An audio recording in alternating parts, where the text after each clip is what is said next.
In this video, I'm going to show you how to upload file in n8n. So firstly, open up n8n and log into your n8n account. So once you've logged into your account, you're on your dashboard here. So we're going to do, click on the create workflow option here, which is on your top right there.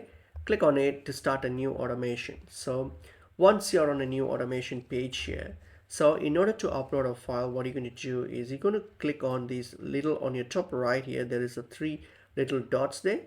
Click on it. So click on it. This will open up this list here. So from here to upload a file, you can simply click on upload from file. Click on upload from file and then select the file that you wish to upload. Okay. So once you have selected the file, then you can continue with what you want with the files. Okay, so you can complete the transfer automations or anything which you wish to do. You can do that. So uploading is pretty simple. Just click on that and hit on import from file, or you can also import from URL if you have it saved online or on your drive or something like that. Okay, so that's how you can upload file.